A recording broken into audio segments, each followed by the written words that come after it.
first meeting of Access All Areas. This is CRSCEES's program for this semester. Very excited to start this one. This is a conversation that myself and Victoria, who have had for quite a long time, and seeing it realized in the kind of set of programs that we are having this year is really exciting. For those of you who don't know me, my name's Aimee Joyce, and I'm the incoming co-director of CRSCEES with Victoria Donovan, who's going to be one of our speakers today. Very briefly, Access All Areas is a program that we started with the idea of asking the question, does area studies still matter? Slightly provoking question maybe, but one that we think we can answer interestingly. You know, we're seeing a moment where area studies are being reworked and reimagined in various fields and disciplines, particularly through new areas of research and through facing head-on the kind of ethical and epistemological challenges of what area studies is. And we thought now, given the impact that we've all suffered through of the global pandemic, and particularly the impact that has had on those of us conducting area studies research, this would be a wonderful moment to kind of intervene and ask that question of what might we be doing differently, and what might we want to challenge or keep or critically reassess.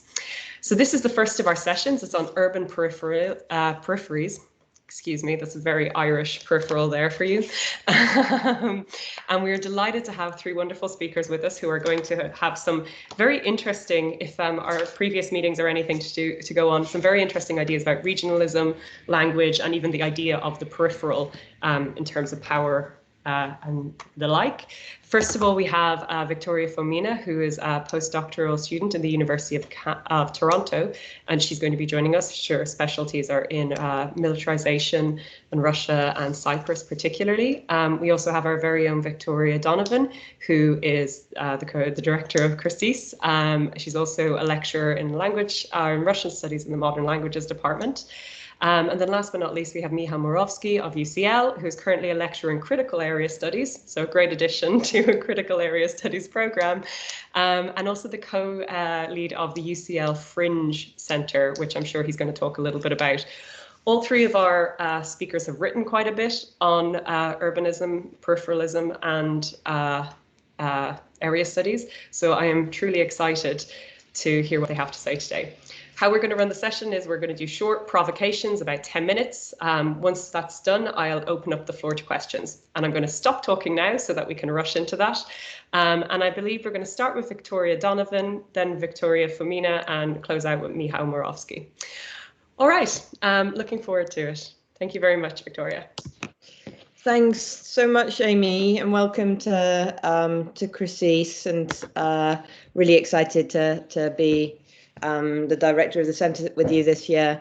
I also wanted just to extend our thanks to our graduate assistants, Thomas Reed and Daria Tsimbalyuk, who have also been part of the conversation putting together the programme and have done a great job advertising the series and the events with their amazing posters. I'm going to try and share my screen now. So could you tell me if you could see my slideshow? Can you see that okay? Great. Yeah. Okay, so I'm probably going to talk for about 10 minutes. In my contribution today, I'm drawing inspiration from research that I'm currently conducting and co-authoring with Daria Tsimbalyuk. That research examines the way that artists and curators from Donbass in eastern Ukraine are creating new frames for understanding their region. The research engages ideas of centeredness and peripherality in a number of ways. First, through its methodology, which draws on feminist ethics and collaborative methods, it seeks to highlight the researcher's complicity in perpetuating subject-object or periphery-center dichotomies, and thus inequalities of power when we write about cultural representations. Throughout the research, we've sought to write with rather than write about our artistic partners, and to involve them in every step of the research process, from determining our research questions, to creating a corpus for analysis, to commenting on written work. We consider this approach to be particularly appropriate for research with communities from Donbass, who've been repeatedly depicted as exotic abstractions, to be wondered at, emulated, or feared by the rest of the nation, a process that has also informed the ongoing conflict in the region. Collaborative research, as Paloma Gay Blasco points out, is slow and arduous work involving the gradual development of relationships of trust and sustained, meaningful communication with all involved. Ultimately, though, we believe that it's given rise to insightful and innovative research in which the different voices of the collaborators are represented and everyone is able to contribute in the media and forms with which they're most comfortable. Speaking to the theme of our session today, I suppose this approach to our research has rendered us all peripheral, taking us out of our professional comfort zones and initiating a research performance in which the researcher is no longer the choreographer, but just one actor among many on the stage.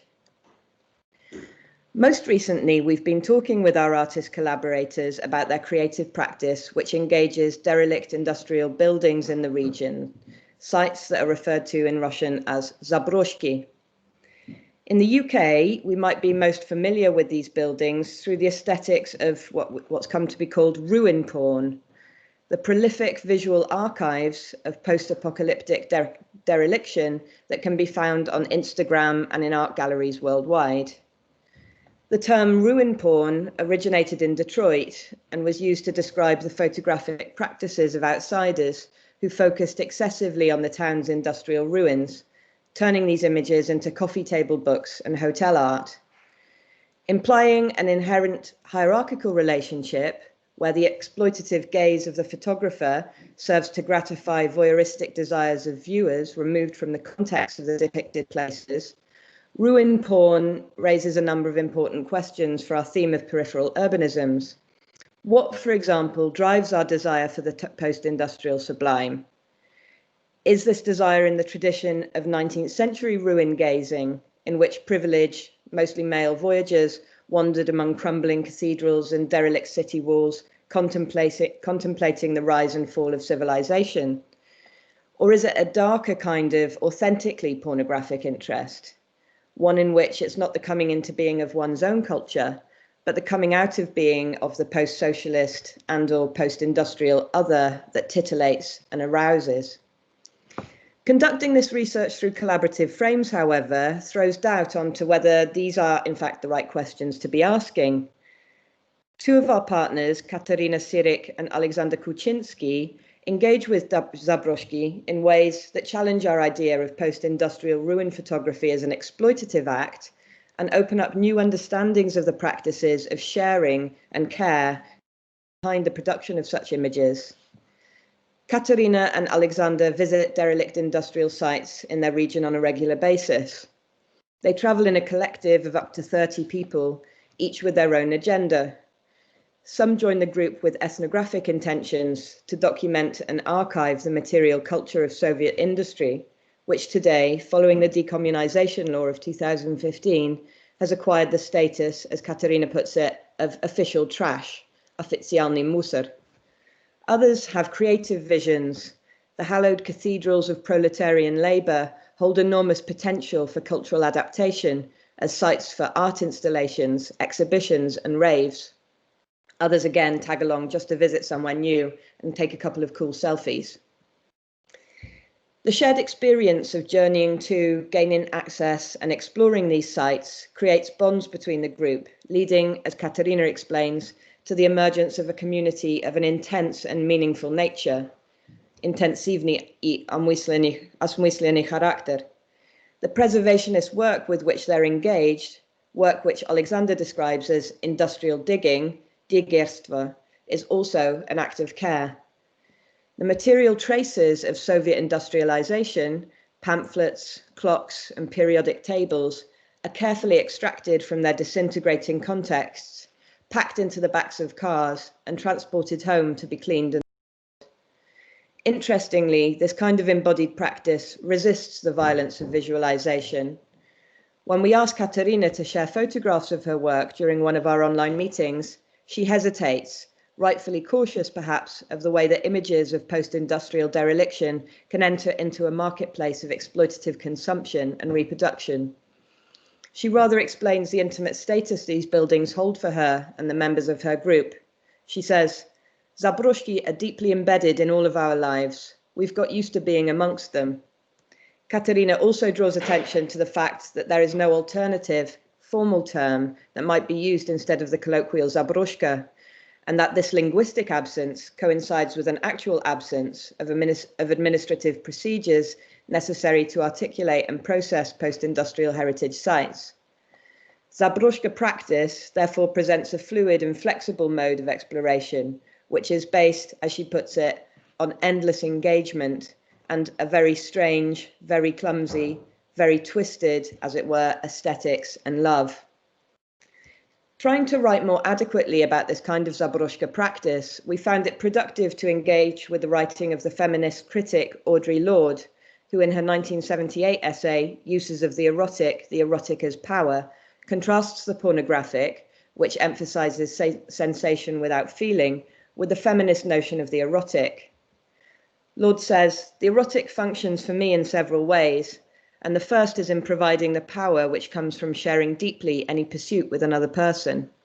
The sharing of joy, whether physical, emotional, psychic, or intellectual, forms a bridge between the sharers, which can be the basis for understanding much of what is not shared between them and lessens the threat of difference."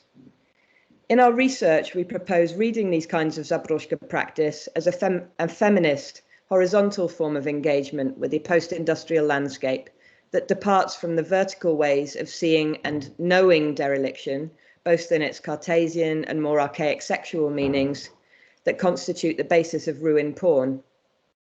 In this horizontal practice, it's not necessarily sight that is privileged, but rather corporeal presence, the experience of the body moving through the space of a building, the capacity of that body to dig, hold, handle, and caress its material contents and textures. In a short film hosted on the Donbass Reality Check series on YouTube, Katarina and a friend explore a derelict factory in Severodonetsk. As they walk, they pick up and handle the discarded relics of industrial production, cupping resistors in their hands and allowing magnesium crystals to flow through their fingers. These images bring to mind Kira Muratova's filmic hands, which explore, as Irina Shulsky eloquently puts it, the radiant tactility of things. This embodied knowing, which foregrounds the experiential over the rational, is for us the location of the erotic. We send these reflections to the artists, and they meet with a worrying silence. After some days, a response comes back on Telegram. "Interesting article, quite provocative in the Donbass context," writes Alexander. "We suggest combining the piece with an interview and a selection of photographs that they aim to publish in time for Day of the Miner, but didn't quite manage it. We hope that this multi-voiced, multimedia output will allow us to live up to our collaborative principles." Still, I wonder how this publication might change the status of their work. Peripherality, it would seem, is a fundamental aesthetic component of Zaborożka practice. One must be present in the post-industrial periphery and prepared to venture even further into its most peripheral, most broken recesses to participate in these practices. This is not art that could be produced at the center, and acquiring commercial success, and even popular recognition perhaps, could lessen the integrity of the work. I wonder then if by encouraging publication with a mainstream Ukrainian arts journal that we risk having a detrimental impact on their work, while as well-meaning researchers we may seek to, in quotes, give voice to cultures and communities that we perceive as marginal or peripheral. This process may ignore the cultural power of peripherality. While not wishing to romanticize marginality, which is often accompanied by social deprivation and cultural depression, it can nevertheless form a critical stance, as Medina Tlostanova puts it, that allows for those outside of mainstream cultural infrastructures to articulate boldly independent creative work. This cultural power reminds me of Lorde's notion of the erotic, where power is derived from community, a deep sharing that, quote, creates a basis for understanding and lessens the threat of difference. I hope that our work contributes to this process and that we continue to be allowed privileged access to this erotic and powerful periphery, albeit through a jittering and jumping Zoom screen. Thank you. Thank you, Victoria. That was fantastic. So we're going to jump straight into Victoria Fomina's short provocation presentation. So I'm just going to ask you to close your screen, Victoria, and there we should be able to. Great. So we can all see your screen, Victoria, whenever you're ready. Okay, just a moment. I'm trying to... Okay, so you can see my screen. Sorry, yes, we can see it. We can currently see just you're just sharing the list of presentations with us. We can't see the presentation itself. Just a second.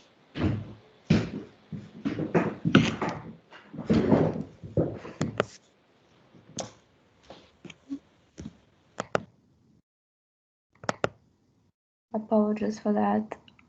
I recently installed a new Teams application, so I'm not fully following how to... Okay.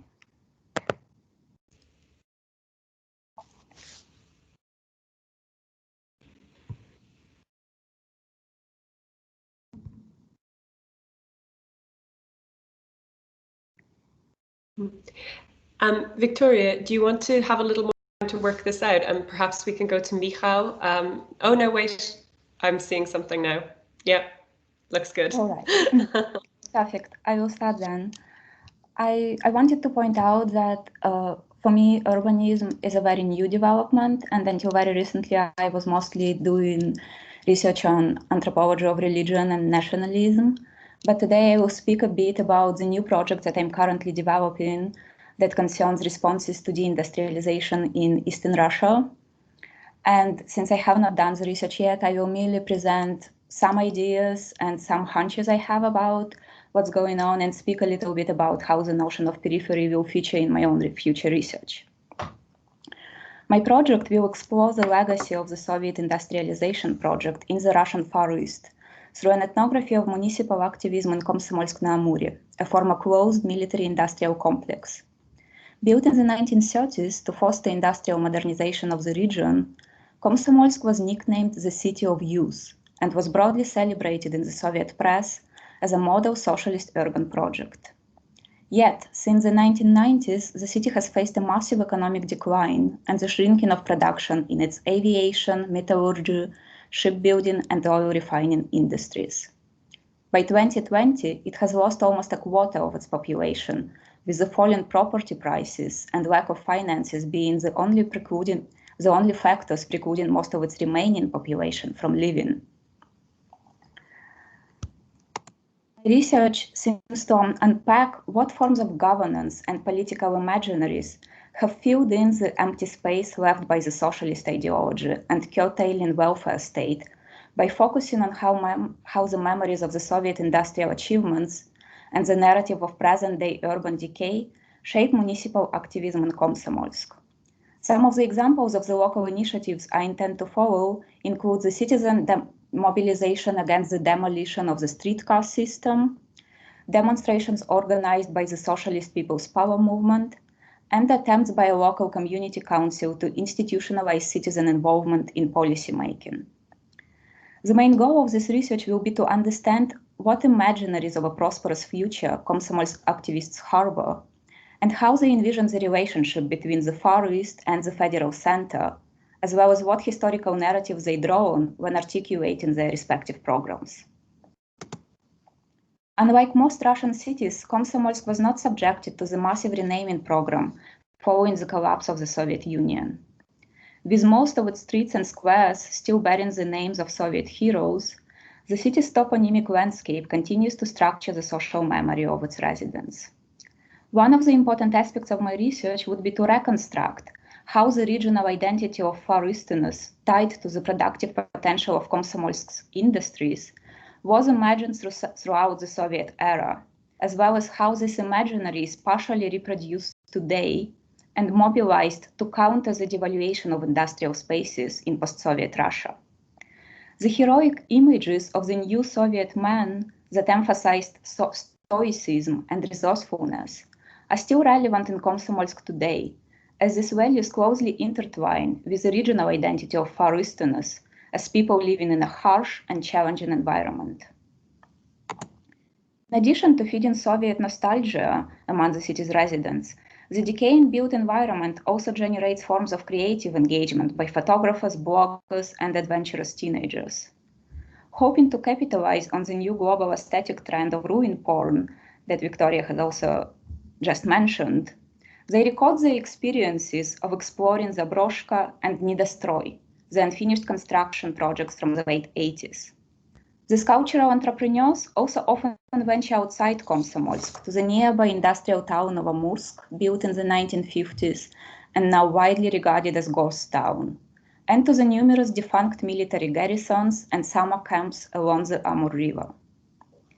The center-periphery dynamics are crucial for understanding the historical processes that continue to shape the regional identities of the local residents.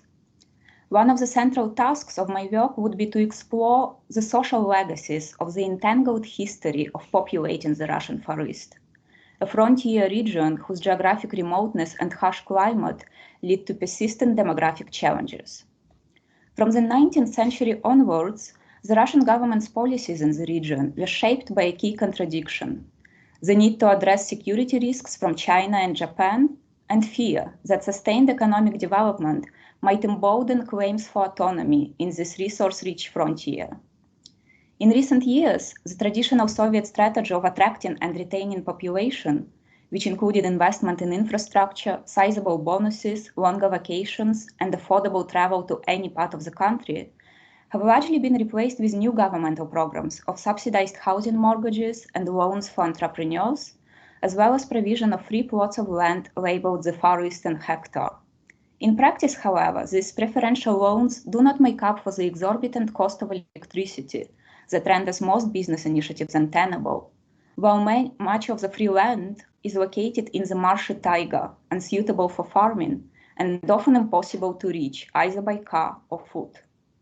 This program has thus been widely regarded with skepticism by Far Easterners, who suspect the government of deliberately sabotaging the region's economic development to perpetuate its dependence on the federal center. This suspicion is further fueled by the example of the recent spectacular development of neighboring Chinese provinces, with the region's current decay representing to local residents both the lost achievements of the Soviet era and the Russian Far East's unfulfilled potential. In local discourses, the federal authorities, often referred to simply as Moscow, are often portrayed as a colonial force that keeps sucking the region's resources through the acceleration of environmentally disastrous timber extraction and irresponsible fishing practices that have left the Amur River, the region's food basket, nearly empty of salmon, to give just a few examples.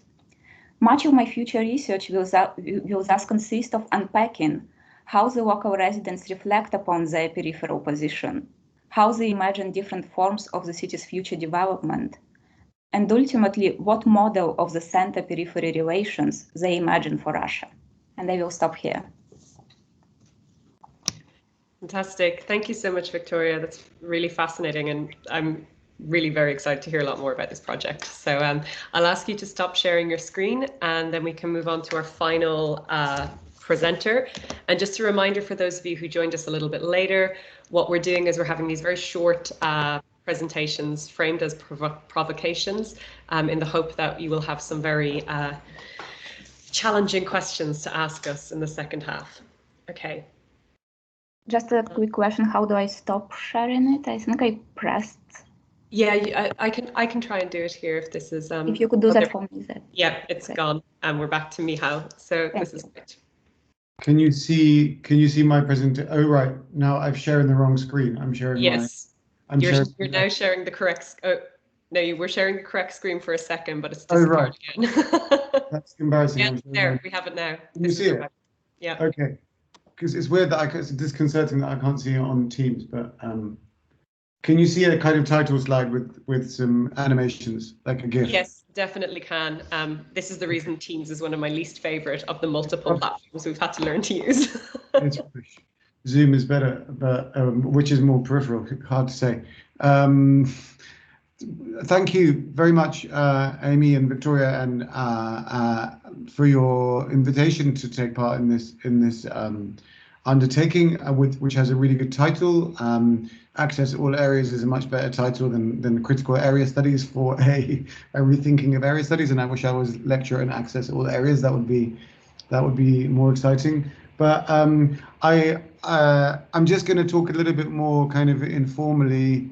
I'm just going to basically show some pictures and talk about how, first of all, I mean, I want to talk in a way a little bit about institutional academic responses to the call to refocus attention on peripheral urbanisms or peripheries otherwise, and sort of pitfalls and potentials in these kinds of institutional responses. And then I'll briefly mention towards the end how that relates to some of my own work that I'm sort of trying to write up now on Moscow. So I wanted to, and in a way, I'm also really pleased that Victoria, in her presentation at the beginning, mentioned ruin porn. I'm also happy to see some friendly faces in the among the participants, like Jamie and Veronica. And I know that Jamie's written about ruin porn too.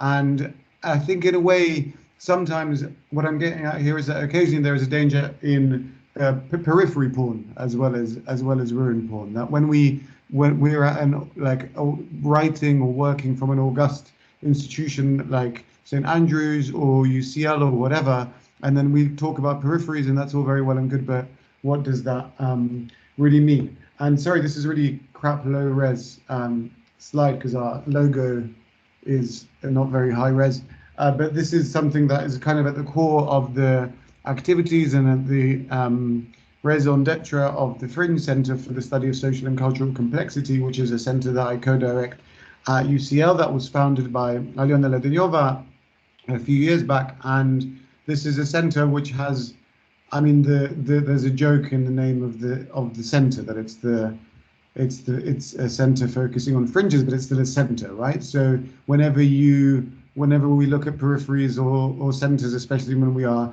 at, this is also, we're a part of a center here, right? It's a center for the Greeks. I'm really bad with various East European acronyms but is it Greeks? Is that Russian, Soviet, Central and Eastern European Studies? So that's also center. Fringe is a center. So there's always centers everywhere. And when we talk about fringes and peripheries, there's generally speaking a center behind them too. And when we talk about horizontals, there's also often a vertical structure or a pyramidal structure undergirding that horizontal. So fringe center is very much the consciously reflecting on the kind of top-downedness of bottom-upness as well.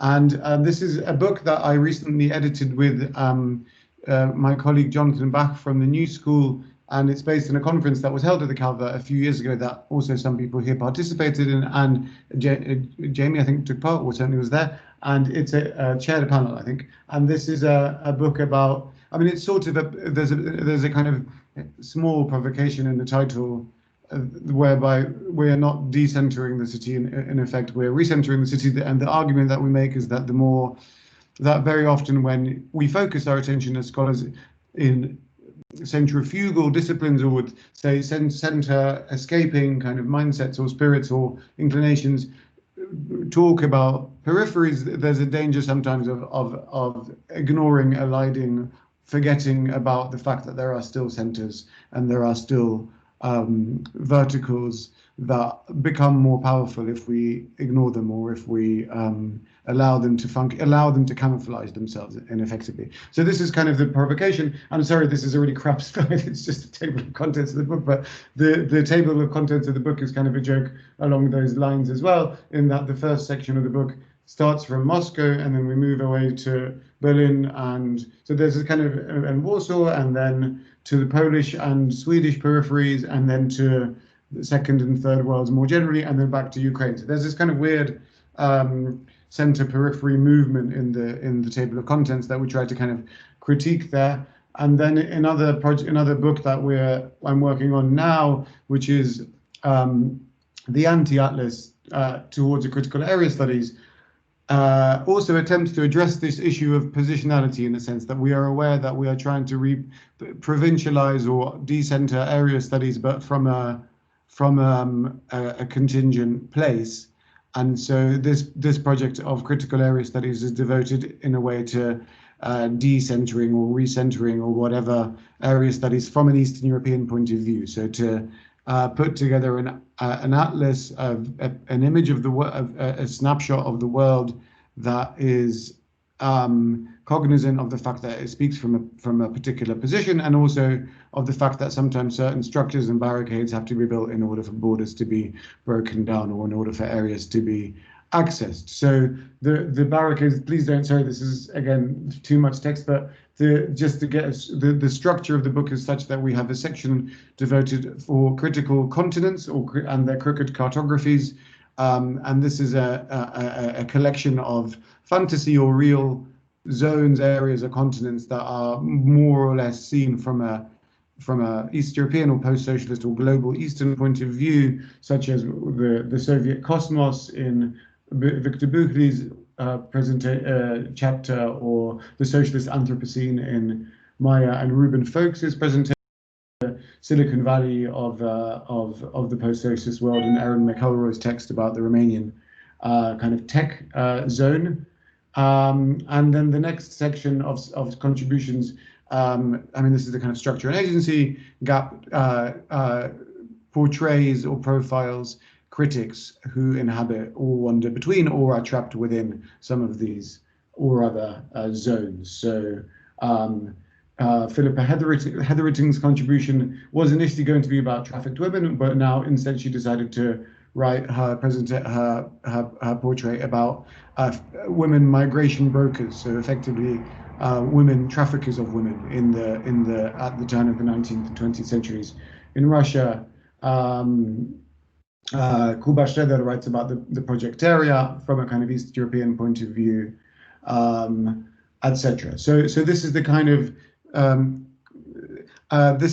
of framework that we've adopted to try and look from an Eastern European point of view at a critical area studies, urban. And there's a lot about urbanism in there as well, but it's not just about urbanism. And in other words, this is a project that we pursue in these various initiatives, is an attempt to kind of, rather than talking about biopolitics or about zones or bare lives all the time, we try to pick out ideas from our region that may be generative or interesting in not necessarily scholarly ideas, but also vernacular ideas, such as, for example, the idea of the power vertical, which may, belying their seeming vulgarity or kind of simplicity, these ideas have a lot of capacity too. So our ongoing seminar series is called Perverting the Power Vertical, Politics and Aesthetics from the Global East. And our current project is Piramida, which is an attempt to kind of catalog various fake horizontals, various pyramidal structures that underlie seeming horizontal undertakings or entities. And these kinds of fake horizontals or ersatz horizontals populate the art world and academia, and urbanism. Architects especially are and planners are monstrously guilty of making these ludicrous claims sometimes to horizontality, whereas in fact they are part of kind of rather pharaonic structures of exploitation or domination. And I mean, for me, my current sort of focus in terms of my ethnographic focus as an anthropologist for looking at these kinds of fake horizontals is Park Zaryadye in Moscow, which is on one level a kind of a park that's designed by Donna Haraway, citing American architects, but on the other hand is situated next to the Kremlin, and obviously is portrayed very nakedly as this kind of grand sovereign gestation, a gift from the sovereign to or the mayor, depending on the context, to the grateful people of Moscow, who are often rebuked for not being sufficiently grateful. The nieblagodarny posititelj of Park Zaryadye is the ungrateful user of the park, is this kind of trope that I investigate, and also pointing out that this Zaryadye is not of this fake horizontal. Its inspiration, the New York High Line, is as much guilty of this. I won't show this slide because I think I've only got about 1 or 2 minutes left, right? So I'll skip over this presentation this is Elizabeth Diller, who's one of the architects of the park, talking about agritecture, which is one of the guiding ideologies of the park. But I will show, well, just very quickly, these, slides of Park Zaryadye which is horizontal but vertical, but exactly the same thing can be said of the High Line in New York, which is horizontal but vertical. So these ideas are applicable to the global west or north or whatever, just as much as they are to the global east. And I just wanted to maybe end with this quite sort of ludicrous presentation of the ideology of wild urbanism by the architects of the park. So the wild urbanism is the kind of wildness porn that underlies the conception both of the High Line and of Zariadi. This is only about 30 seconds long, so I'll just play it. I hope you can hear the sound. Can you? Wild urbanism is a park for the people. It's also a park for the plants. Plants and people have equal status. Wild urbanism is pathless. People are not told where to walk. Plants flourish everywhere. People and plants share the same surface. Wild urbanism makes a raw interface between buildings and landscape. Nature makes an abrupt edge with the city. Wild urbanism absorbs all buildings within its planting systems. Nature and culture are in balance. I mean, they go on for ages, and obviously none of what they say means anything. But what is meaningful is the extent to which the architects and the ideologues and the implementers of this park hammer home this idea about horizontality, scriptlessness, the unscripted nature of the path. Whereas in actual fact, Zariadi is the most directed to walk in a certain. So it's almost the more you hammer home the horizontality, the more vertical, or the more you hammer home the peripherality, the more centrality that actually is. So I suppose that is my kind of provocation to this excellent symposium. Thank you. Thank you very much, Michal. I'll let you unshare your screen there. What I'm going to do is I'm going to open up the floor to some questions. Particularly if our presenters have questions for each other, but I'd also really like to encourage anyone in the audience. There's a raise hand feature which you can use and turn on your camera and your mic to ask the question, or you can type it into the meeting chat if you prefer. I'm going to take Chair's prerogative though, and I'm going to ask a question which has kind of been on my mind in all three papers, which is that unintentionally this has kind of become a bit of a politics and aesthetics discussion. I think it's there in everything that all of you have said. In particular, this kind of idea reminds me very much so of the Victorian habit in the UK of training people to be properly aesthetic as a kind of national pride thing. So, you know, the French were winning all the wallpaper competitions, so the British were trained to be better at being aesthetically appreciative of wallpaper, and in the hope that they would beat the French. So there's a kind of interesting regionalism and nationalism thing going on in all of these as well. So I suppose I maybe would like you to talk, I think it would be interesting to talk a little bit more about this, this question of why are centers, as they're imagined as kind of Moscow, or whether they're imagined as centers in the kind of global sense, why are they so interested in training the proper aesthetic attitudes into these urban peripheral areas? Because I think that's something that kind of comes up a little bit in each of the papers.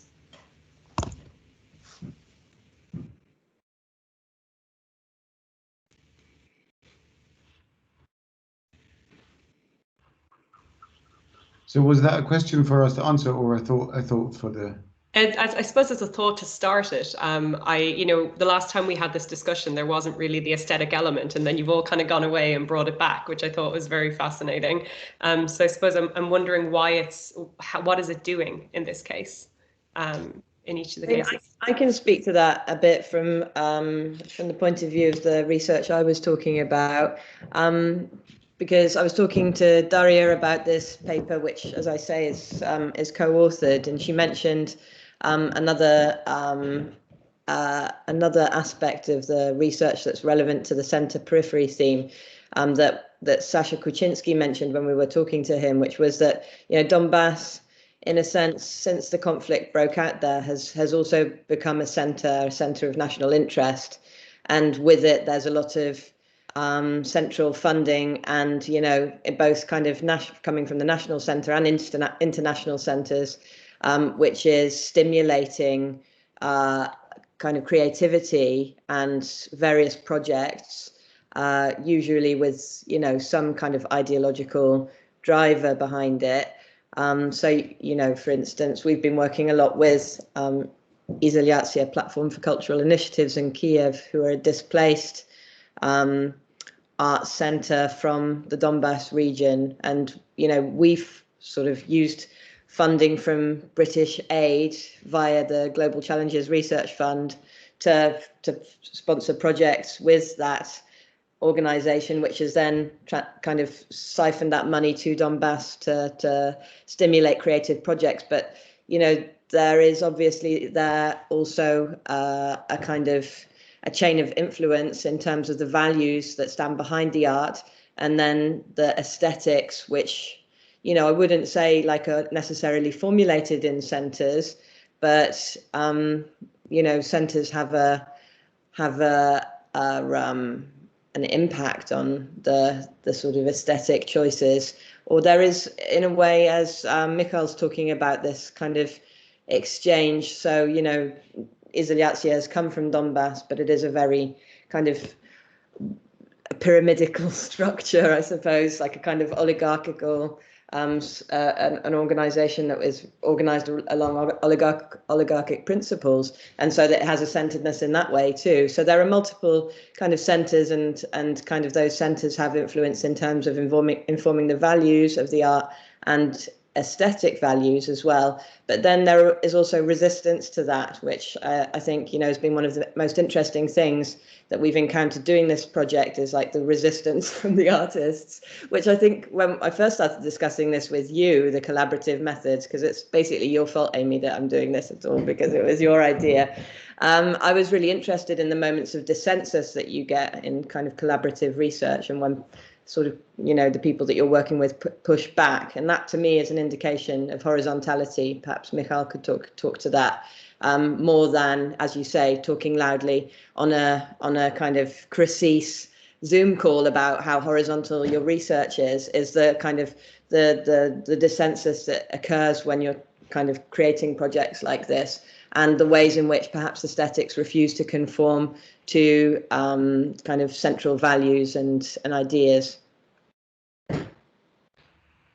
Can I briefly respond? I mean, yeah, in a way, I just also want to clarify that I think, but with regard to the preoccupation with horizontality, with peripherality, I think it's also essential that the more on the other, there's a weird, in terms of institutions, there's an interesting kind of double bind whereby I think the higher up we find ourselves in the power vertical, or whatever, or the closer we are to the centre, the more responsibility we have to pervert and to undermine and to focus on peripheries. But then how do you do that without doing the camouflaging? That's the kind of core institutional whatever concern, I suppose, and consciousness building concern that we have. But with regard to also aesthetics and their replication, or it's interesting. I mean, when you go to I also travelled to the kind of quasi-Zaryadias in other parts of Russia, and the obligation that municipalities in different parts of Russia would have to conform to the Zaryadia aesthetic, the Zaryadiify their public spaces in order to receive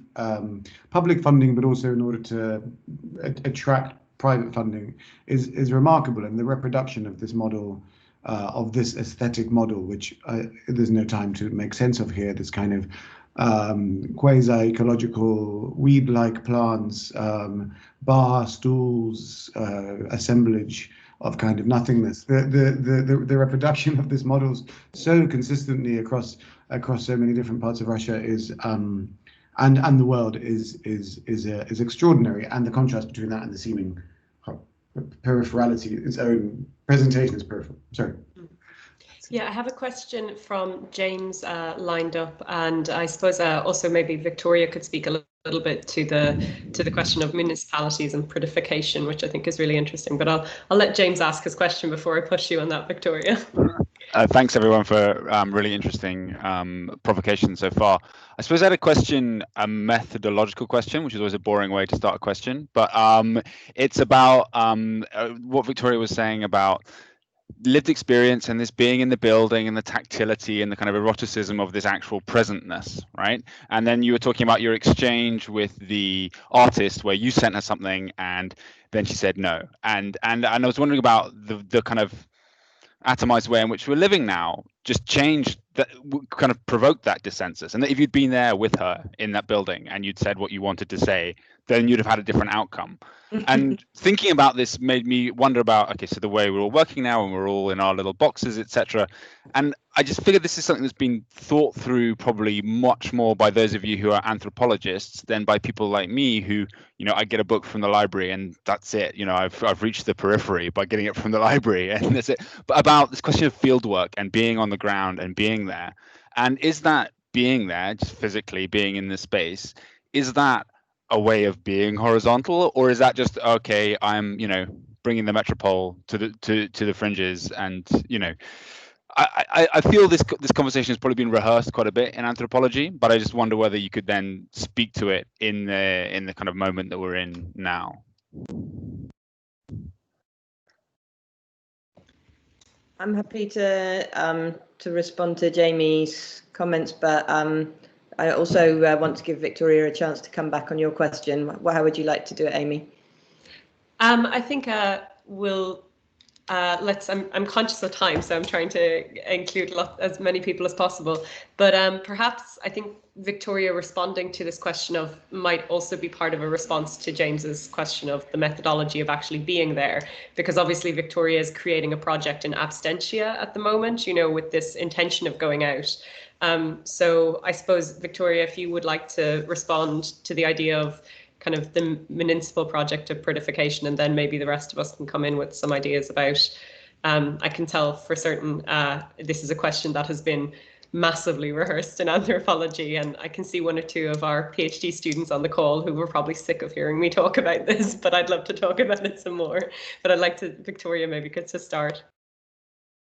Yes, thank you, Aimee. Concerning the previous discussion, one thing that struck me when we talk about the reproduction of aesthetic form and the intentionality behind it is also that we need to think about how it is received and whose form is reproduced and why. And as Victoria was doing her presentation of the aspect about the ruin porn and aesthetics, which was a similar element for both of us, I was thinking that to some extent, there is certainly indeed an attempt by people on the ground to fit into a global trend and to produce a type of image and narrative that they think will be consumed by the global audience that sees post-socialist, post-Soviet, and post-industrial spaces as somewhat exotic and as an object for philosophical rumination. But at the same time, now that media is accessible to so many people, there are also alternative ways of doing it, and part of some of the data I have gathered so far online, because I cannot start my project yet, which would be a second part of the answer, was truly fascinating videos by teenagers who record themselves, and it's very clear that they don't try to fit into the trend, in the sense that they don't aestheticize from the perspective of using it as a provocation for philosophical pondering about nature taking over or about the remains of beautiful frescoes around the trash. Rather, they use it through the gaze that has been shaped by pop culture, Western pop culture, of what we call in Russia trash, which is a word we borrowed, that is now used to denote lowbrow culture. And rather for them, it is a way to imagine themselves in a setting that is similar to a setting of a horror movie, where a serial killer or an angry ghost can be around the corner at any moment, and where they go to scare themselves and also to scare the audience. So in a sense, that independence also shows creativity and multiple forms and reproduction of forms. But at the same time, it's still a reproduction of a dominant pop culture, just not the Russian one, but the one that came and became global through the hegemony of certain Hollywood forms. As concerns the fieldwork, that certainly is a very painful question at the moment. I hope that I will be able to do it. To me, the notion of being there is absolutely crucial, even though there is a lot of capacity to do some stuff through archival work and also through watching online. There has been a lot of streaming of the public events in the city that I can follow and use as data. But anthropology depends so much on the capacity to develop and cultivate trust and relationship, and to understand what goes on behind the scene when people don't necessarily perform in the public space, but how they behave in their private life. So absolutely, that would be completely central.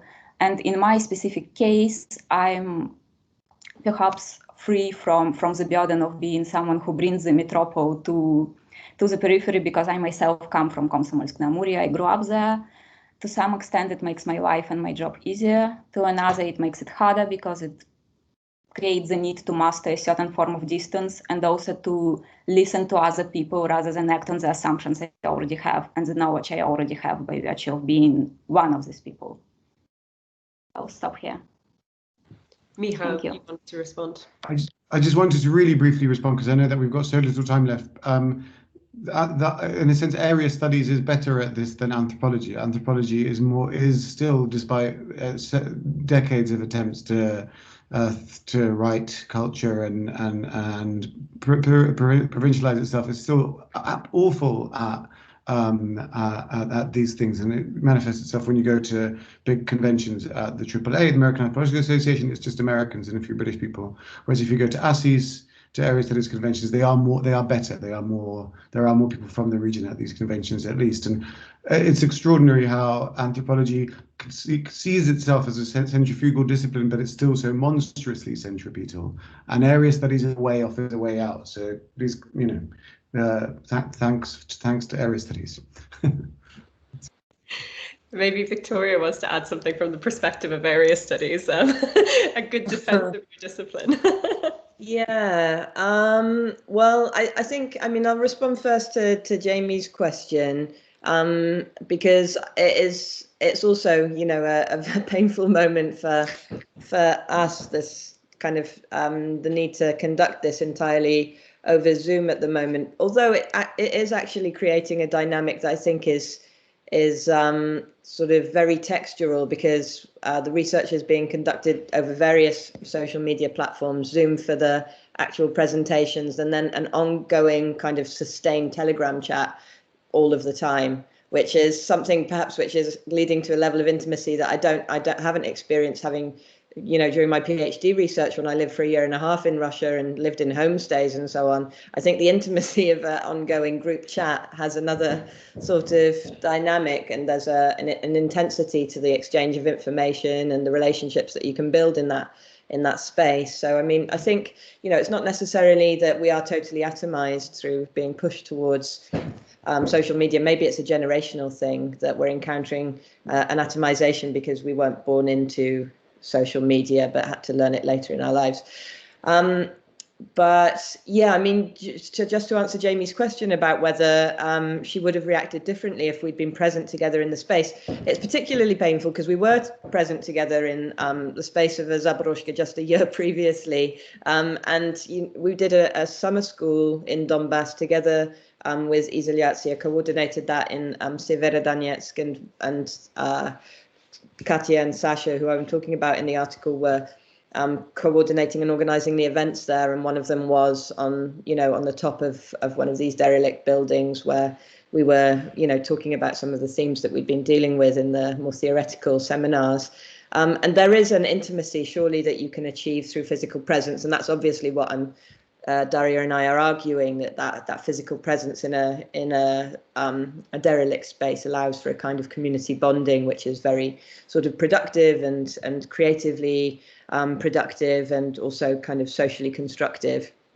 And I imagine that that there is I think possibly, like, the dissensus emerges when we formalize those interactions and turn them into articles that look very different from the conversations that we've had on top of a derelict building, and then send them back. And I think that would be the same for us too, if somebody was writing a report about this seminar, which they might do actually when we have the Early Career Researcher Symposium at the end of the semester. To see your own opinions kind of reflected back to you in a formalized way is often quite estranging and an odd experience. And the anthropologists here know more about this than I do. But yeah, so perhaps I'll leave it there in case we have time for one more question.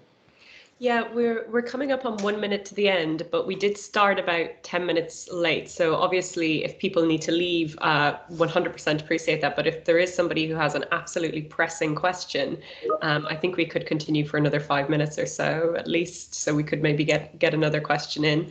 I see there's a ping in the chat. Anyone? No. All very quiet. I think there's still some spectral hands raised, but I'm assuming those aren't new questions. Yeah, oh wait, we have one here. Leila, fantastic. Leila, would you like to ask your question? Yes, let me just try to turn myself on. Thank you very much. This was really fantastic. I am, some of you know that I'm working on Baku, and I'm working on this kind of memory and the like industrial and urban memory of the oil industry, including the pre-Soviet oil boom, the Soviet period, and the current kind of post-Soviet oil boom. And in looking through my materials, I was just came up to this, very often it comes up this reference to the pre-Soviet Baku as an oil capital of the world, which is, a very, and I mean, it appears now in the post-Soviet period, but which is a very, very, I think, interesting way of actually centering what is usually seen as a periphery.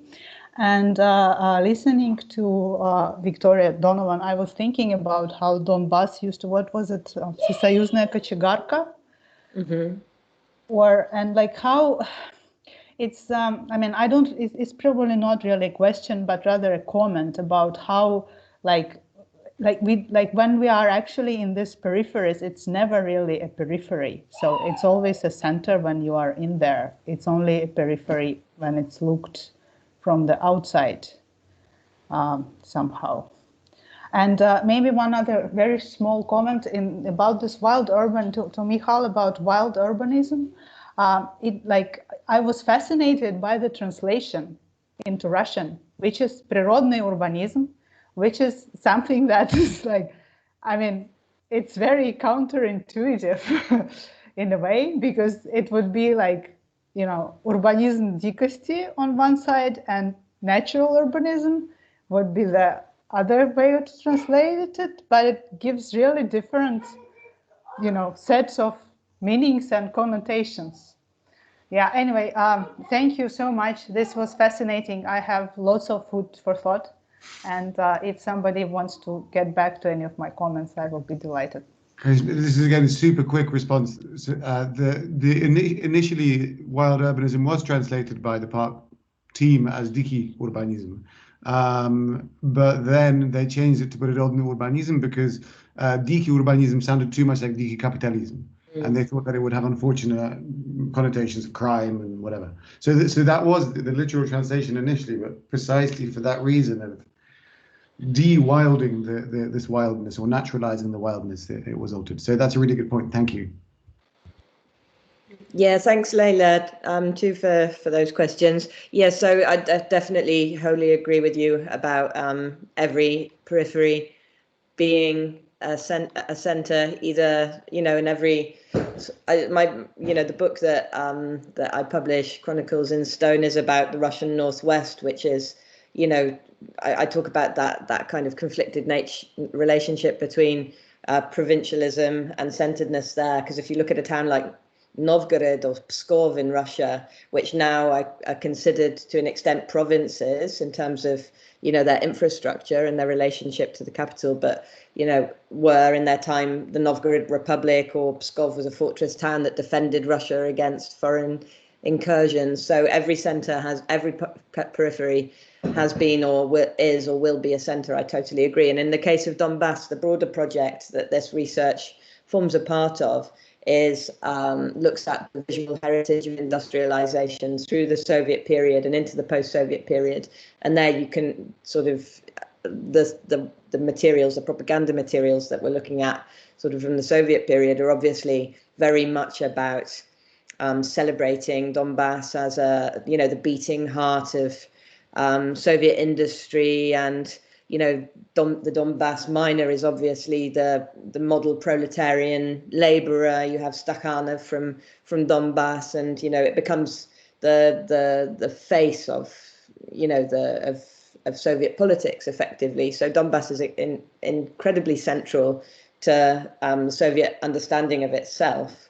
And then, you know, interestingly, when you have deindustrialization and the mythology of criminalization and corruption emerging around Donbass in the 1990s, it becomes another center, but like a negative one of, you know, these dark forces, and both in terms of Ukraine's national politics, but also in kind of more global perceptions of the region. So, yeah, I would agree entirely with you that centeredness and peripherality always coexist in like the symbolic imaginary of a place.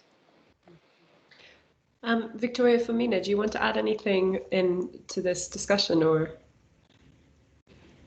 Not really. No. Just to say Okay. that it was great, and I really enjoyed participating in this. For Victoria Fomina, actually, just about the City of Youth point. So, I mean, how do young people relate to that whole idea and the myth of Komsomolsk as the City of Youth now? Well, certainly that title is often viewed upon with irony right now. And with the young people, I think in general, they're not exposed too much to the mythology of the city in the first place. There are some attempts to develop краеведение, regional studies, but not many people pay attention in school. I think occasionally they hear it as a nickname. I would say probably they don't have much of a relationship to it because they don't think of this as city of the future or as a city where they have any future. And most people do plan to live or hope to live. And for most people, it translates into making promises that next year I will find a way to live. But of course, that next year never happens. Whereas especially for the youth, because now there are so many possibilities to go to the university outside of the Far East. Most of them are motivated to study hard and go there. So I don't think that has much bearing onto the young people. I think these are labels that have more importance for older generations and for people who already decided that they're staying in the city and they're fighting for its future because they want to, if not make it better, at least stop some of the current decay. And they're the ones who are mobilizing this past and this history in order to both derive some sense of dignity and self-worth, but also to try to mobilize and encourage other people to join their forces. Thank you.